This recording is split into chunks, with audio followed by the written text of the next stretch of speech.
जो बातें जनाब महमूद खान तकलई साहब ने की हैं, हम सब उनकी तारीफ करते हैं। जैसा कि आप सब जानते हैं कि रियासत की सबसे पहली जिम्मेदारी हुक्मरानों की लोगों की जान, माल और नामुस की हिफाजत है। इस वक्त हमारा सिस्टम न सिर्फ ये कि लोगों की जान और माल और नामुस की हिफाजत नहीं कर रहा, बल्कि उनकी जानों पर हमलावर है, उनके माल पर हमलावर है, उनकी नामुस पर हमलावर है। बिल्कुल बरक्स काम कर रहा है। जो जिम्मेदारी थी वो नहीं अंजाम दे रहे, बल्कि उसका उलट अंजाम दे रहे हैं। लिहाजा आईनी और कानूनी तौर पर भी ये लोग अहलियत खो चुके हैं हम पर हुकूमत करें। हुकूमत अमानत है अल्लाह की, इक़्तिदार अमानत है अल्लाह का। आपका आइन जो जो ये भी आइन बचा हुआ है, जो मुतनाज़ आइन हो चुका हुआ है, ये आइन भी अभी भी यही कहता है कि ये जो हुकूमत है, इक़्तिदार है अल्लाह का है और आपके पास अमानत है। आप अमानत में ख़यानत कर रहे हैं। खाइन कभी भी अल्लाह की अमानत का अमीन नहीं हो सकता। वही अल्लाह, जैसे खान साहब ने कहा, कहता है कि एक बेगुनाह इंसान का कत्ल तमाम इंसानों का कत्ल है। आप हर रोज कई सारे इंसानों का कत्ल करते हैं, तो आप इस इक़्तिदार के अहल रहते हैं जो आपके हाथ में है।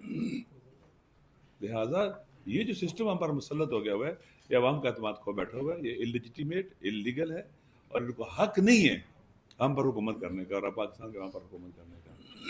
और जितना ये देर से इनको हटाया जाएगा उतनी ज़्यादा नुकसान होगा।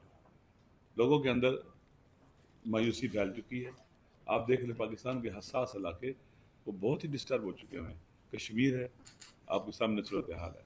बलूचिस्तान है, खून बह रहा है, रस रहा है खून वहां पर, और बात ही कोई नहीं करता किसी के साथ, मशवरा ही नहीं करते। ये अकले कुल है। हार्ड स्टेट यानी अपने आवाम के ऊपर सख्ती करना, जुल्म ढाना, ये हार्ड स्टेट है।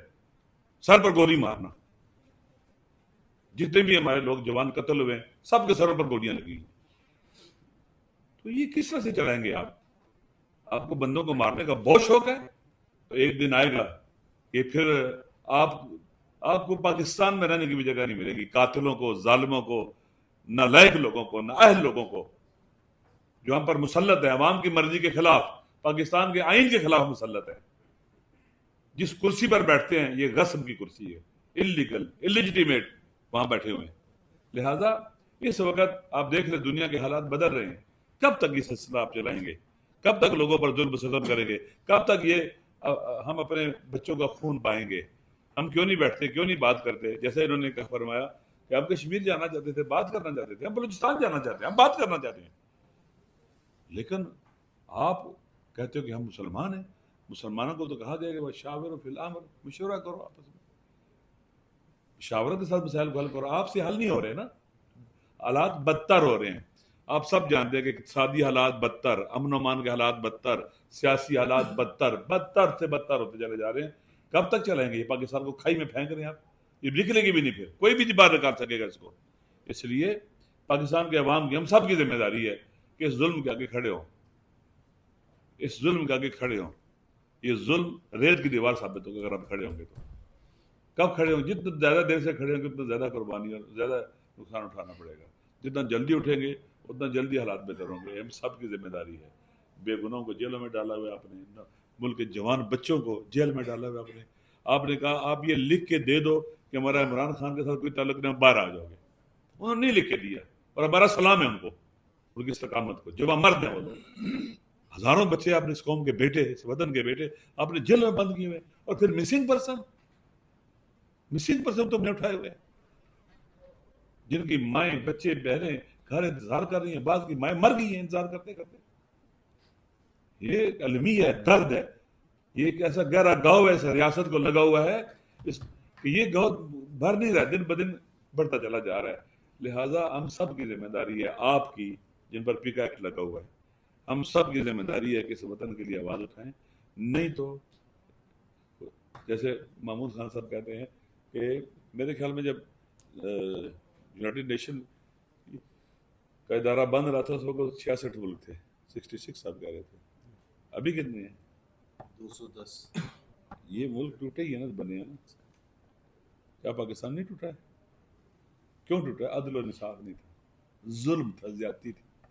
1970 में इलेक्शन होता है दिसंबर में, जब तक पाकिस्तान टूटता नहीं है पार्लियामेंट का इजलास नहीं होता है। अवाम के मैंडेट को तस्लीम नहीं किया, पाकिस्तान टूट गया। वल्ला कभी नहीं टूटता ये। और किसी को सजा मिली है पाकिस्तान तोड़ने की? किसी को अफसोस है पाकिस्तान टूटने का? अभी 16-17 दिसंबर आया, कोई शोक मनाया गया है, अफसोस किया गया है, कोई गुफ्तगू हुई है, कोई डायलॉग हुआ है, कोई बात हुई है? बाकी मानदा पाकिस्तान भी, इसका भी वजूद सख्त खतरे में है।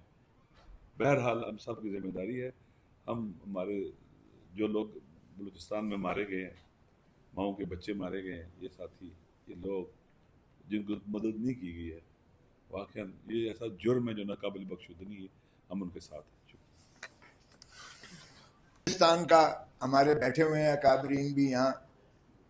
अब बलूचिस्तान का क्या जो कुछ हो रहा है इसकी ज़रा मुमासलत ले लें, ईस्ट पाकिस्तान से ज़रा मुमासलत ले लें कि जो कुछ वहाँ 65 की जंग के बाद हिंदुस्तान ने ये सोचा कि अब इनको शायद इस तरह मात नहीं दी जा सकती है, वो प्लानिंग की गई, अगर तला कंस्पेरेसी हुई, और उसके बाद जो है बंगालियों में इतनी नफरत आ गई आपकी एस्टैब्लिशमेंट के खिलाफ, आपके वेस्ट पाकिस्तान के खिलाफ।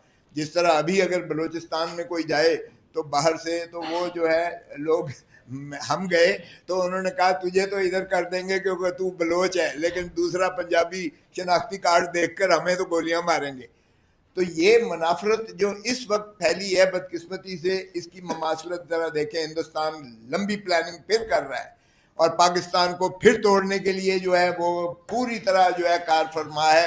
और हमारे जो हुक्मरान हैं माशाअल्लाह उनके सहूलतकार बने हुए हैं, चाहे वो उसी तरह याया खान ने जिस तरह कहा था कि I want the soil of Bengal minus the Bengalis, उसने कहा ये कीड़े मकोड़े हैं अवाम। जिस तरह अब हमारी हुकूमत कहती है कि बलूचिस्तान के बासी तो जो है ये सारे ही गद्दार हैं, और गद्दारी का फतवे जो है और ये कुफर के फतवे हम जब से पाकिस्तान बना है हम सुनते आए हैं, और ये हमें जो है किसी के जो है सर्टिफिकेट की ज़रूरत नहीं है हुब्बुल वतनी की। अब देखें, अब बातें कर रहे हैं कि जी मरकज़ को मजबूत किया जाए और ये NSC अवार्ड को ख़त्म किया जाए। मुझे बताएं कि ये अगर आप वफाकी पार्लिमानी जमहूरी निज़ाम नहीं चलाते तो बलोच की जो है वो ज़बान मुख्तलिफ है, उसका जो है कल्चर मुख्तलिफ है, उसकी जो है अपनी बूदोबाश मुख्तलिफ है, उसका अपना रहन सहन, इसी तरह सिंधी का अपना कल्चर है, इसी तरह पंजाबी का अपना कल्चर है, पश्तून का अपना कल्चर है, KPK में जो बासी हैं। तो इसको एक वफाकी पार्लिमानी जमहूरी निज़ाम ही मुत्तहद करके और पाकिस्तान का इमरानी मुआहदे पर अमल से ही पाकिस्तान फल फूल सकता है और पाकिस्तान आगे बढ़ सकता है।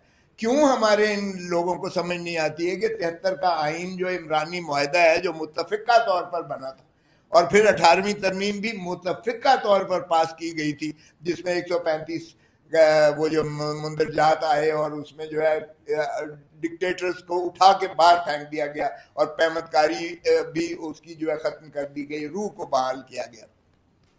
और इसी को अगर देखें आप, मिसाक जमहूरियत जो मई 2006 रानी शहीद बेनज़ीर भुट्टो और मोहतरम नवाज शरीफ के दरमियान मुंजबित हुआ था, मैं भी मौजूद था वहाँ, ज़रा उसकी आप 34 शिकें सारी पढ़ लें, सारी ये दो पार्टीज ने मुंजबित की थी, ये पाकिस्तान पीपल्स पार्टी और पाकिस्तान मुस्लिम लीग नवाज ने।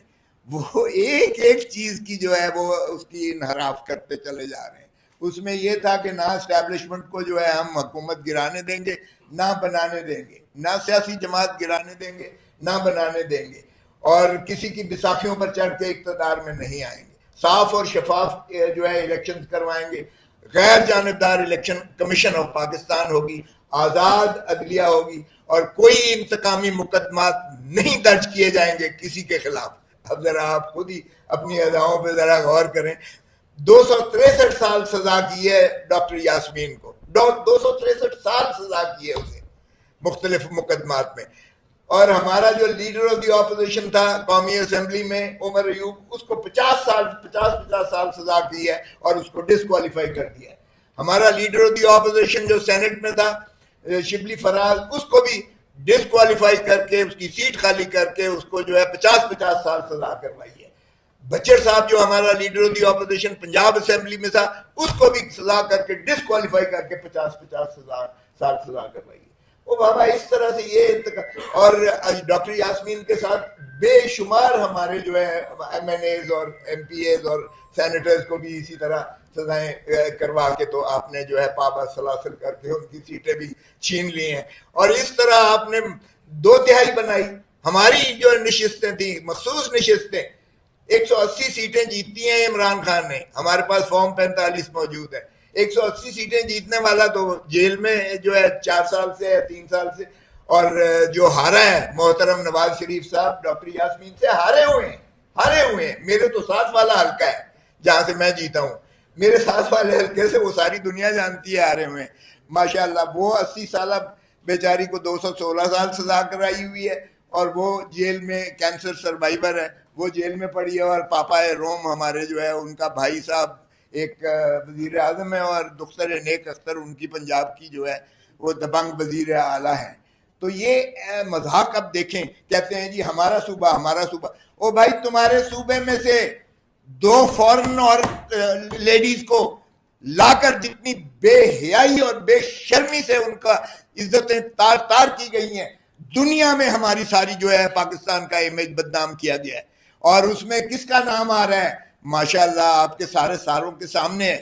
तो जब ये मैं कहता हूं कि क्यों इस्तीफा नहीं देते वो, अगर उनका बेटा और उनके बेटे का यानी उनका नवासा अगर बेगुनाह है तो फिर करने दें। क्यों डीआईजी जाता है मैजिस्ट्रेट के घर में? क्यों पुलिस वाले जाते हैं रात को 1 बजे और कहते हैं उठो और ये बयान इसका जो है 164 का बयान कलमबंद करो? ये तो उस दबंग मैजिस्ट्रेट था, उसको अल्लाह ने हिम्मत दी और उसकी वजह से जो है पर्चा उन पर भी हो गया। लेकिन अब देखें सारी ये काविश की जा रही है कि ये तो खुद विक्टिम था जी, ये रजा डार साहब तो खुद विक्टिम थे ये।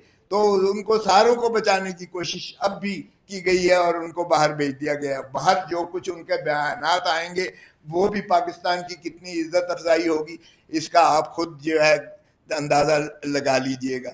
हमारे बलोच भाई बैठे हुए हैं, बलोचों में जब औरत जाती थी दुपट्टा पहनती थी, यकीन करें जंगें बंद हो जाती थी। अब फिर हिंदुस्तान के ट्रैप में आप आ रहे हैं। उस वक्त अगरतला बनी थी, अब आप बार बार कहते हैं कि ख्वारिजुल हिंदुस्तान, उनका नाम लेते हैं, हर वारदात में उनका नाम लेते हैं। तो फिर भी आपको समझ नहीं आ रही है कि क्या हो रहा है पाकिस्तान में, और आप उसके जो है गोलियां मार के क्या ये हल है? देखें, गोलियां मारना, तशद्दुद करना, जबर करना, लाठी गोली की सरकार कभी भी नहीं चल सकती है। तो खुदारा आप होश के नाखून लें। ये बात जो इतनी मुअज़्ज़िज़ीन ने और सारे सूबे के लोग बैठे हुए हैं ये जो आपको दे रहे हैं, सबसे पहले आप जिस तरह उसने बिलावल ने भी कहा, मैं एंडोर्स करता हूं उसको, कि डिफेंस मिनिस्टर को डिसमिस करें। कश्मीर का इशू आया है, कश्मीर में वो कहता है रावला कोर्ट के कश्मीरी ही नहीं है, यानी वो बजाय इसके कि उनको पैसिफाई करता, वो जलती पर दिया जला तेल छिड़कने के मुतरादिफ है। तो एक ये करें। दूसरा, हमारे फॉरेन मिनिस्टर साहब माशाल्लाह जो कुछ उन्होंने ये जिस अंदाज से उनका नाम आ रहा है और जिस तरीके से ये किया जा रहा है, पहले तो जब डॉन लीक आई थी तो आपने एक मिनिस्टर को जो है कुर्बान करके तो निज़ाम चलते रहे थे, मोहतरम नवाज शरीफ साहब की काबीना चलती रही। अब क्यों नहीं आप करते हैं?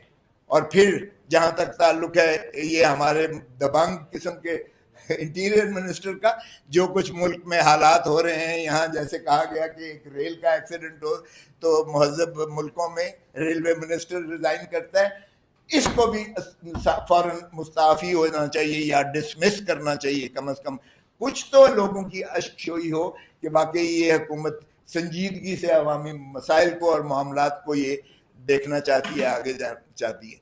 बाकी जहाँ तक ताल्लुक है, अचकज़ई साहब ने